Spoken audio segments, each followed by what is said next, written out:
कहा है मीडिया में सर, बीजेपी के ही कुछ नेता हैं जो मोहनलाल बड़ोली को फंसाना चाहते हैं, इसमें अब देखिए, मैं ये अंदर की राजनीति जानता नहीं हूँ ना, मैं अंदर की राजनीति में पढ़ता हूँ। मैं तो सीधा साधा आदमी हूँ। मैं तो 2 दूनी 4 कहता हूँ, 2 दूनी 5 या 2 दूनी 3 कहना मेरे को नहीं आता। तो यार तुम अंदर भी नहीं आते, चाय भी नहीं पीते, ये पानीपत की रिवाज है क्या? ये बोला था सर, किसी ने नहीं दिया, बोला था हम लोगों ने कि भी आप तो कम से ना ना, तुम मेरा दरवाजा तो ना खोल के आ जाएगा, परवाह ना करो। सर, एक तो 100 दिन पूरे हो गए, उस पर क्या उपलब्धि मानते हो आप, कैसा? नहीं देखिए, दिन रात सरकार काम कर रही है और इस 100 दिन में हमने लगभग 25,000 लोगों को नौकरियां दी हैं और भी हमने काम किया है और मुख्यमंत्री जी अभी बताएंगे इसके बारे में सारी उपलब्धियों को। आपके डिपार्टमेंट में कितना बदलाव मानते हो सर, आपके आने के बाद आपने? नहीं कर रहे हैं, अभी एकदम मैं कहूँ कि कोई बदलाव हो गया, कई हम चीज़ें अब हमारा क्योंकि टेक्निकल डिपार्टमेंट है करने के लिए, अब बिजली डिपार्टमेंट में हम जो कर रहे हैं, बसों के लिए जो हम कर रहे हैं, सारे जो अड्डे हैं वो हम ठीक होना चाहते हैं कि ठीक वो रहें। मैं खुद जा रहा हूँ जगह जगह पर, अच्छा खाना मिले।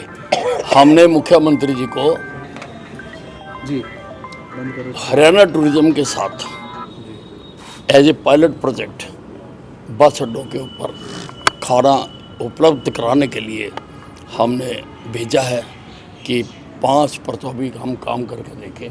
हम चाहते हैं सारों पर हो ताकि खाना अच्छा मिले, अच्छे साफ सफाई मिले, शौचालय अच्छे मिले। हम लंबी लंबी बसें चला रहे हैं और लोगों को बल्कि सुविधा देना भी हमारा काम है, हम कर रहे हैं उसको। सर, दिल्ली चुनाव है अब की बार, बीजेपी क्या मानते हो सर वहाँ पर? देखिए, अनिल भी जब बोलता है ना, जो बोलता है वही होता है। इस चुनाव में मैं ही बोल रहा था कि बीजेपी की सरकार आएगी और बीजेपी की सरकार आई। किसी एक का बयान बता दो और दिल्ली में भी तुम लिख लो, रिकॉर्ड कर लो, बीजेपी की सरकार आएगी। केजरीवाल का जो कुछ झूठ का उसने तंत्र बुरा हुआ था, उसकी तारें खुल गई और ये पार्टी तो धोखे से पैदा हुई पार्टी है। ये जो अन्ना हजारे जी का भ्रष्टाचार के खिलाफ आंदोलन हुआ था, उसकी पॉपुलैरिटी को इन्होंने एनकैश करके धोखे से अपनी पार्टी बनाई। अन्ना हजारे जी के आंदोलन में कहीं पर भी ये एजेंडे में नहीं था कि हम ये सुधार राजनीतिक पार्टी बनाकर लाएंगे, लेकिन कुछ शातिर लोगों ने उस जैसे व्यक्ति के साथ भी इन्होंने छल किया और इन्होंने पार्टी बनाई और धोखे से उपजी हुई चीज का अंजाम हमेशा बहुत खराब होता है। किसान आंदोलन को लेकर क्या कहेंगे सर? सरकार ने निमंत्रण दिया है किसानों से बातचीत करने का। हाँ नहीं, केंद्र ने कराया, बात कर रहे हैं। मूलतः वो किसान पंजाब की भूमि पर बैठे हुए हैं। डल्लेवाला जी ने जो अमरन अनशन रखा हुआ है, पंजाब की भूमि पर रखा हुआ है।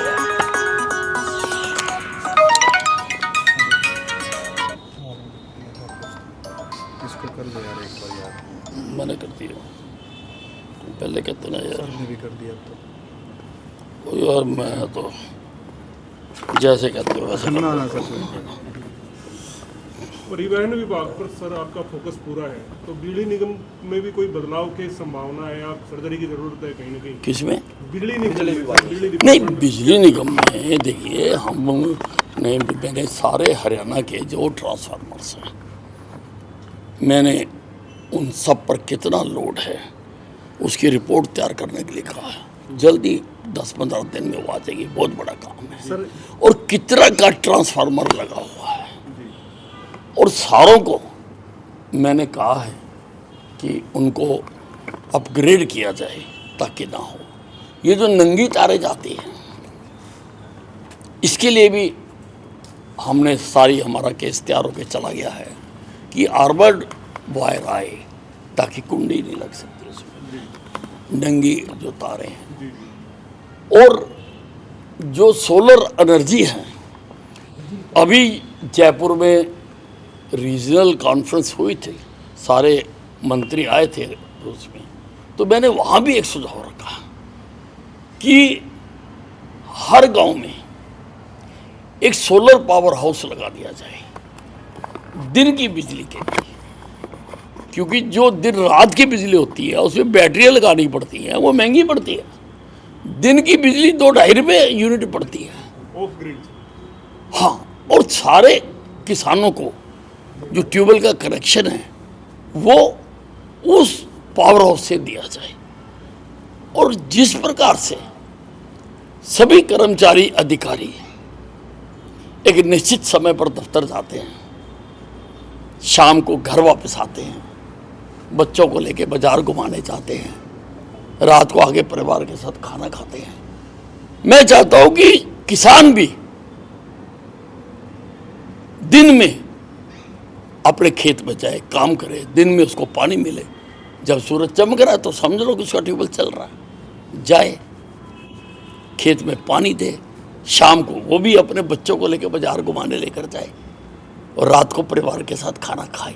ये एक मैंने सुझाव दिया है और उसको सबने बहुत पसंद किया है कि भाई ये जो कदम है, अगर हम इसमें कामयाब हो गए, अभी हम एक पायलट प्रोजेक्ट लगा रहे हैं, अगर उसमें यकीनी तौर पर ये सफल होने वाला है, और अगर हमने गांव-गांव में लगा दिया तो आप देखो कितनी बिजली हमारी बचेगी। कहाँ से शुरुआत हो सकती है सर इसकी? भाई देखो, हम देख रहे हैं कुछ गांव जिनमें हमें ज़मीन मिल जाए, सस्ती मुफ्त ज़मीन मिल जाए, अभी तो हम उसी पे करेंगे, और सभी गांव में हम ऐसा ही करने की सोच रहे हैं। एक आखिरी सवाल सर, एक आप स्पष्ट नहीं, जितने मर्जी पूछो आगे। आप स्पष्ट बोलते हो सर, मोहनलाल बडोली पर रेप के आरोप लगे हैं सर, इसमें क्या निष्पक्ष जांच होनी चाहिए या पद पर भी है वो? नहीं, जांच हो रही है, देखो हिमाचल पुलिस कर रही है, हाँ जी।